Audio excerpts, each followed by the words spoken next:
Boa noite, irmãos. Sejam todos bem-vindos a esta sessão de preces e irradiações. Convidamos todos a imaginarem Jesus à nossa frente, nos sorrindo, de braços abertos, pronto a nos acariciar, a tirar os nossos fardos, deixando os nossos ombros mais leves. Com os sentimentos elevados e envolvidos em luz e amor, na presença de nossos irmãos da espiritualidade maior, pedimos a sua permissão, Senhor, para aqui reunidos te agradecer, louvar e glorificar por todas as coisas que nos permite para o nosso acesso, para o nosso aprendizado com a prece inicial. Pai nosso, que estás em toda parte, santificado seja o teu nome, no louvor de todas as criaturas. Venha a nós o teu reino de amor e sabedoria. Seja feita a tua vontade, acima dos nossos desejos, tanto na terra quanto nos círculos espirituais. O pão nosso da mente e da alma, dá-nos hoje. Perdoa as nossas dívidas, ensinando-nos a perdoar, com esquecimento de todo mal.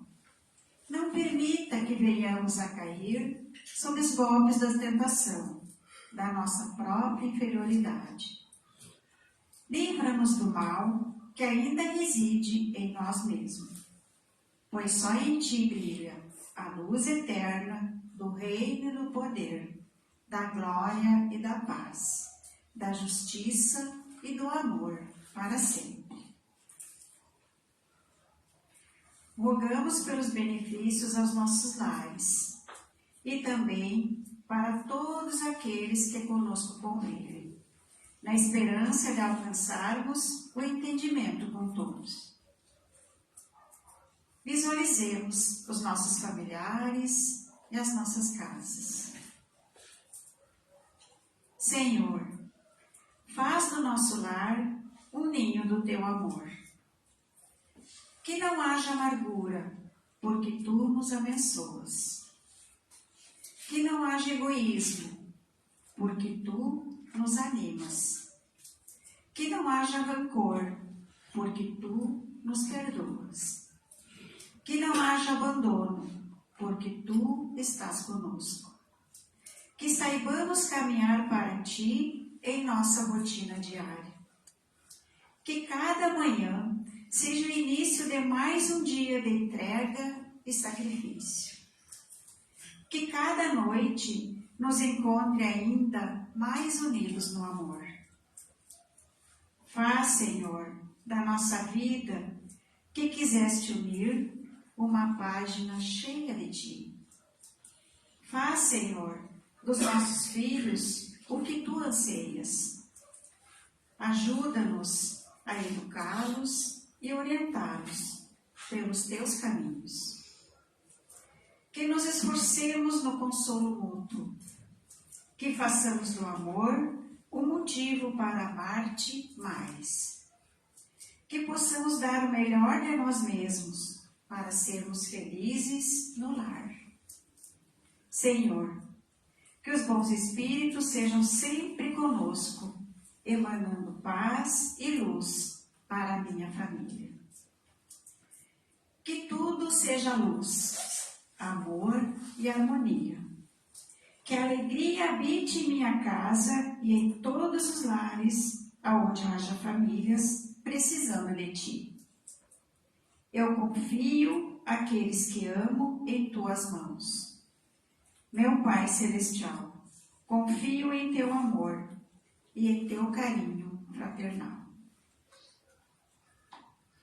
Pedimos por todos os doentes que precisam de amparo para a sua recuperação. Sabemos que a fragilidade na saúde nos traz inúmeros aprendizados e pedimos para que esse aprendizado fique em nossos corações. Mas humildemente pedimos que, de acordo com o tempo de merecimento, a saúde possa voltar como marca de um tempo transformador. Mentalizemos os doentes, os aflitos do corpo e da mente, aonde estiverem, através da oração. Senhor, pedimos ajuda aos que estão sofrendo por doenças do corpo e da mente. Apelamos para a tua misericórdia e pedimos que tu estenda a tua mão amorosa sobre os que se encontram doentes. Fortalece a fé e a confiança em seus corações. Dá-lhes esperança, calma e paz.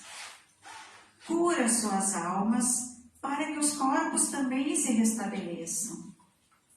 Dá-lhe alívio, consolação e acende a luz da esperança em seus corações, para que, amparados pela fé, possam desenvolver o amor, porque esse é o caminho da felicidade e do bem-estar. Aproveitando esse clima de paz e fraternidade, e neste momento em que estamos sendo envolvidos por maravilhosas vibrações de harmonia e de luz, lembremos com muito carinho daqueles nossos entes queridos que hoje se encontram na parte espiritual. Deus, nosso Pai, que sois todo poder e bondade, dai força àqueles que passam pela provação. Dai luz àqueles que procuram a verdade. E ponde no coração do homem a compaixão e a caridade. Deus, dai ao viajante a estrela guia, ao aflito a consolação, ao doente o repouso. Pai, dai ao culpado arrependimento, ao espírito a verdade, à criança o guia, ao órfão o Pai. Que a vossa bondade se estenda sobre tudo o que criastes. Piedade, Senhor, para aqueles que não vos conhecem, e esperança para aqueles que sofrem. Que a vossa bondade permita aos Espíritos Consoladores derramarem por toda a parte a paz, a esperança e a fé. Deus, um raio, uma faísca do vosso divino amor pode abrasar a terra. Deixai-nos beber na fonte dessa bondade fecunda e infinita, e todas as lágrimas secarão, todas as dores se acalmarão. Um só coração, um só pensamento subirá até vós, como num grito de reconhecimento e de amor. Como Moisés sobre a montanha, nós vos esperamos de braços abertos. Ó bondade, ó poder, ó beleza, ó perfeição. Queremos de alguma sorte merecer a vossa misericórdia. Deus, Dai-nos a força no progresso de subirmos até vós. Dai-nos a caridade pura. Dai-nos a fé e a razão. Dai-nos a simplicidade, que fará das nossas almas o espelho, onde se refletirá um dia a vossa Santíssima Imagem. Agradecemos a Jesus. Somos gratos, Senhor, pois sabemos que em um coração onde mora a gratidão, também habitará sempre a felicidade. A gratidão multiplica as coisas boas da nossa vida. Preparemos o nosso coração com perdão e humildade, para que a ligação com as forças superiores fortaleça a todos neste momento de paz e renovação. Agradecemos a Deus, a Jesus, a Bezerra de Menezes e aos demais espíritos amigos que auxiliaram na realização desse trabalho. Permanecemos em paz. Que assim seja, em nome de Deus, nosso Senhor.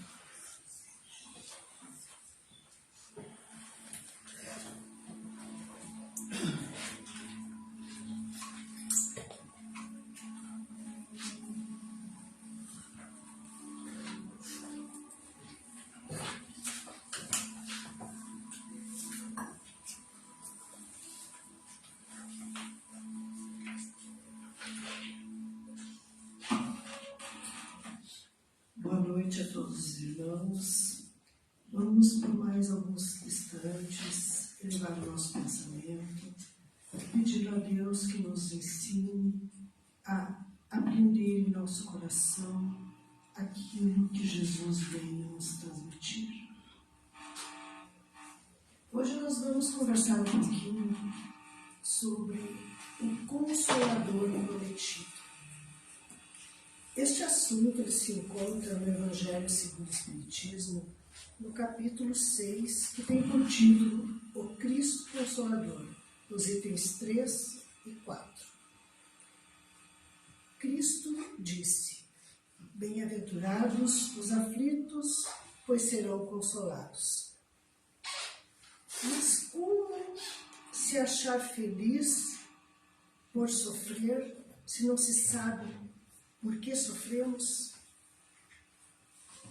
Então, no Evangelho nós encontramos o seguinte: Se me amais, guardai os meus mandamentos, e eu rogarei a meu Pai, e ele vos dará outro Consolador, para que fique eternamente convosco, o Espírito de verdade, a quem o mundo não pode receber, porque não o vê, nem o conhece. Mas vós o conheceis, porque ele ficará convosco e estará em vós. Mas o Consolador, que é o Espírito Santo, a quem o meu Pai enviará em meu nome, vos ensinará todas as coisas e vos fará lembrar de tudo o que vos tenho dito. Jesus promete um outro Consolador.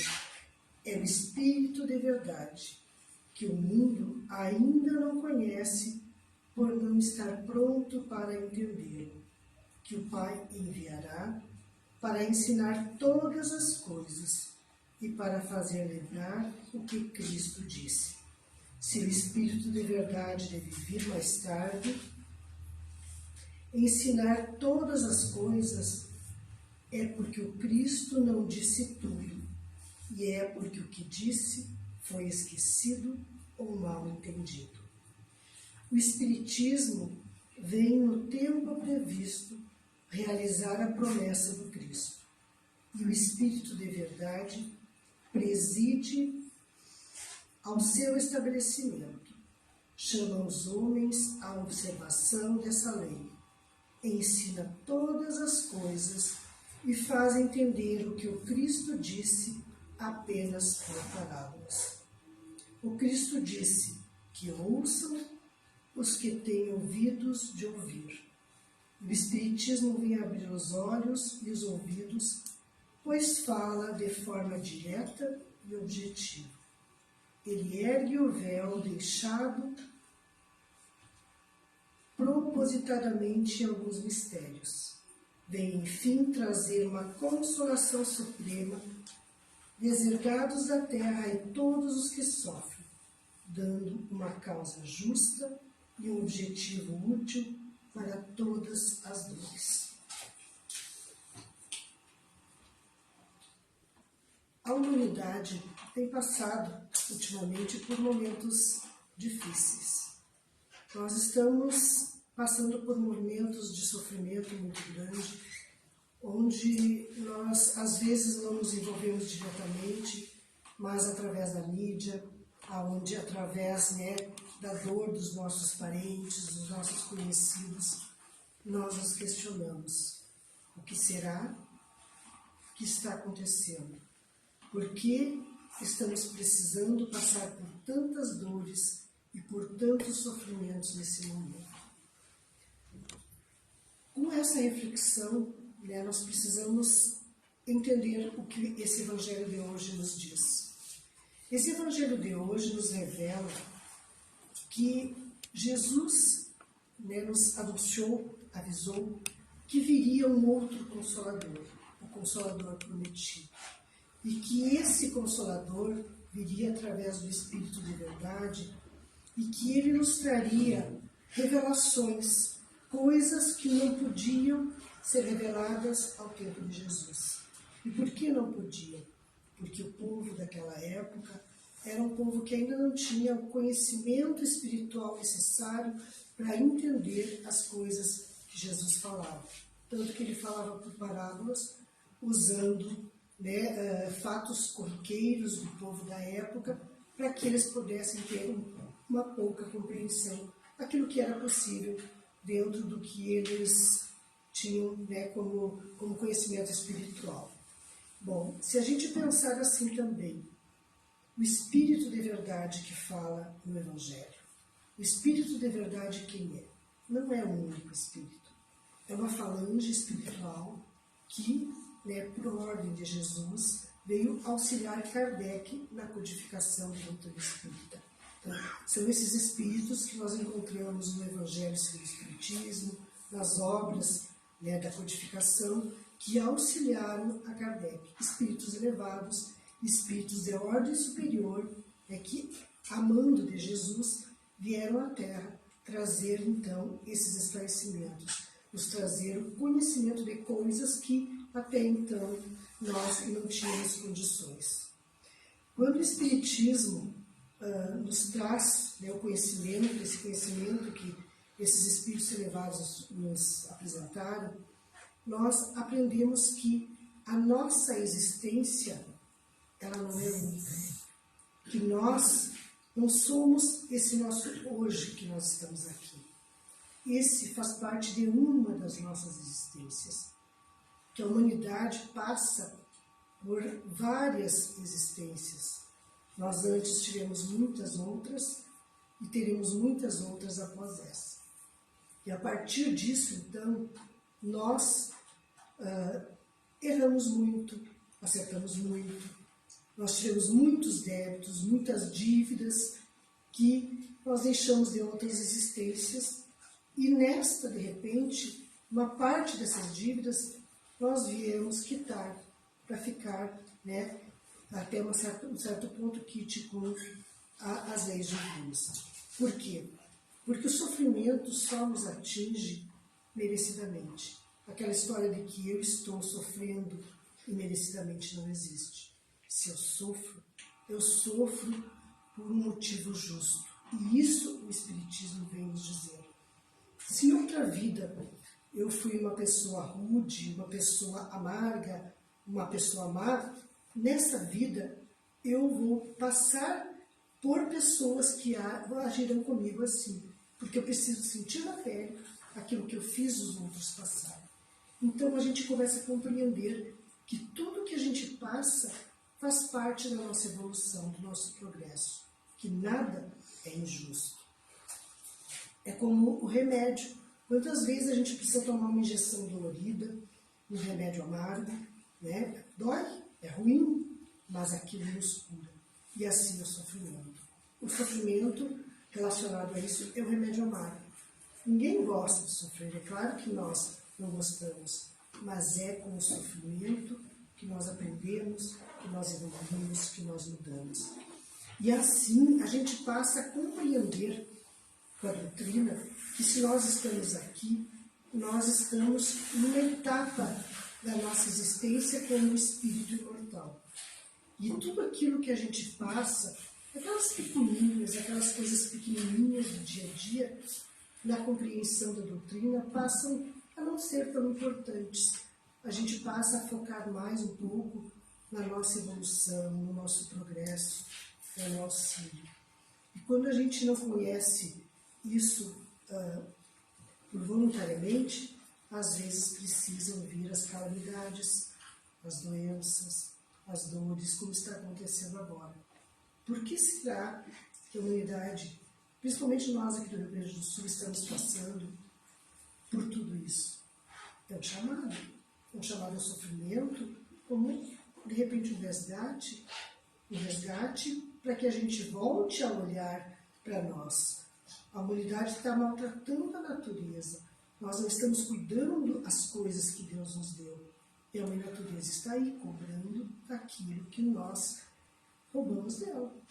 A mesma coisa acontece com os nossos sentimentos. Muitas vezes nós sofremos com o nosso filho, com o nosso marido, com a nossa mulher, com os nossos pais, de maneira que a gente não compreende por que é preciso, às vezes, aturar aquela dificuldade. Mas nós estamos ali, muitas vezes, resgatando aqueles sentimentos, aqueles erros que nós cometemos em outras existências. Por mais de 40 anos, eu participei de uma religião que me esclarecia, que me ensinou a base do cristianismo, que me trouxe a compreensão. E por muitos anos, ela completava, ela me preenchia. Chegou um devido momento na minha vida que eu me questionava. Por exemplo, questões simples assim, por que alguns passam fome e necessidade, enquanto outros esbanjam? Porque a religião que eu professava, ela pregava uma única existência.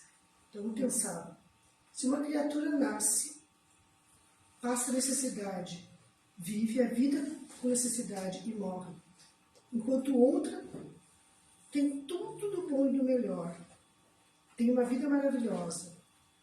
Tem crianças que nascem já doentes, outras nascem saudáveis, têm uma vida perfeita. Então, essas questões me intrigavam. Aquele assassino que cometeu crimes, quando ele morrer, ele vai para o inferno e vai ficar a vida inteira, como é dito, no inferno. Aonde está a bondade de Deus? Se Deus é Pai, Deus é bom, Deus é justo, aonde está a bondade divina tratando seus filhos dessa forma tão diferente? Então, se a gente olhar pela única existência de um ser, eu só vivo uma vida, isso é injusto, é muito injusto. E aí, aonde eu encontrei a compreensão de tudo isso? Exatamente no Consolador prometido, que é o Espiritismo, que veio me esclarecer que através das várias existências de um espírito, se explica porque muitas vezes uma criança nasce com uma doença grave, sem naquela existência ela ter nem condições de ter feito algo de errado. Mas justifica porque em outra existência, de repente, ela foi um suicida e agora aquela doença vem como uma forma de resgate. Porque aí também entra as leis divinas. Nós temos uma lei que é a lei da ação e reação, a lei da causa e efeito. É uma lei da física. A física comprova essa lei. Tudo aquilo que eu emano, tudo aquilo que eu dou, eu recebo de volta. Então, se eu entrei em desacordo com as leis divinas, em dado momento da minha vida, para que haja equilíbrio, para que eu restaure como é que eu vou dizer assim, que eu restaure essas consequências que eu mesmo causei, eu vou precisar sofrer na minha pele. Então, fui um patrão, por exemplo, ruim, que maltratei as pessoas que trabalhavam comigo, possivelmente nessa existência vai passar por um patrão que seja ruim, que cobre. Então, muitas vezes a gente vê as pessoas se queixando, não aguento mais o meu chefe, ele me explode, ele faz isso comigo. Por essa prova eu posso ver, em outra existência eu devo ter falhado nesse sentido. Existe um véu que cobre o nosso conhecimento, mas quando a gente para analisar os sofrimentos que a gente passa, a gente pode avaliar quais são as consequências disso, né? Por que eu estou sofrendo isso e o que eu fiz para sofrer isso. Então, geralmente, sempre a gente paga na mesma moeda aquilo que a gente fez. Mas é Deus que nos pune? Não. É a nossa própria consciência como espíritos que, ao pedir para reencarnar, pede para vir e cumprir essa tarefa. E quantos que, em vez de terem resignação, de aceitar, ainda se revoltam contra. E aí colocam toda aquela existência a perder. Então, muitas vezes, uma perda de um filho, uma doença grave, algo, como agora pessoas que perderam tudo. Tem alguns que passam por resignação, porque conseguiram, às vezes, se salvar, perderam a casa, carro, tudo, mas a família está salva. Ou perderam alguém, mas sabem que tem a chance de poder recomeçar. Isso é gratidão. Isso é aceitação. Eu não digo que a gente vá ser completamente feliz, mas a gente aceitando consegue entender e acha o sofrimento justo. E no Evangelho diz assim: assim o Espiritismo realiza o que Jesus disse sobre o Consolador prometido. Conhecimento das coisas que faz com que o homem saiba de onde vem, para onde vai, por que está na terra. Lembrança dos verdadeiros princípios da lei de Deus e a consolação pela fé e pela esperança. Então, a nossa vida, as nossas dores, as nossas cargas se tornam um pouquinho menor quando a gente compreende e entende por que sofre. E como a gente vai entender isso? Aí eu faço um convite a vocês.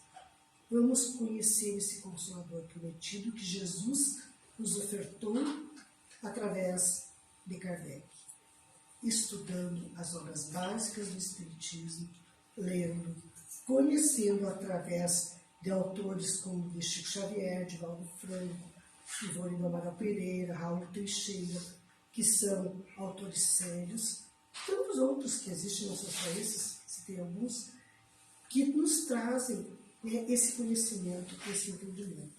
E assim nós tornamos as nossas dores um pouquinho mais amenas. Então, porque nós vamos compreender os nossos sofrimentos. Então, esse é o convite que eu deixo essa noite. Estudar, ler, conhecer essa doutrina consoladora, esse Consolador prometido que Cristo nos deixou. Aí está o caminho para a gente ser um pouquinho melhor a cada dia que passa. Nesse momento, eu peço a todos que se acomodem nas suas cadeiras, que fechem os seus olhos, aqueles que estão em casa também, que visualizem nesse momento Jesus à sua frente. Observem a face de Jesus. Observem o seu sorriso, observem o seu olhar carregado de ternura e de amor. Jesus nos ofertou esse Consolador e Ele vem nessa noite nos dizer: filho amado, eu estou aqui para te ajudar a sustentar todas as tuas dores. Confia em mim, acredita em mim. Tenha esperança que muitas vezes na dor vem a forma de recomeçar. Vem o envolvimento com o amor de Deus. Acredita, filho. Acredita que tudo vai melhorar. Depende do teu empenho, da tua vontade. E Jesus derrama esse momento sobre a tua cabeça, sobre o teu corpo, luzes muito vivas que preenchem todas as tuas células, que limpam a tua energia, te fazendo um ser de luz. E que possa levar essa luz a todos aqueles que te acompanham na tua caminhada. Que seja essa luz que distribui paz, que distribui amor por aí. Quando há tantos necessitados, aprenda a agradecer, aprenda a dizer a Deus: obrigada, meu Pai, por todas essas oportunidades. Obrigada, meu Pai, porque eu tenho a minha família, o meu lar. Obrigada, meu Pai, porque eu tenho a minha vida para provar a todos que eu sou feliz e sou teu filho. E assim, com o coração grato, damos por encerrado esse passo.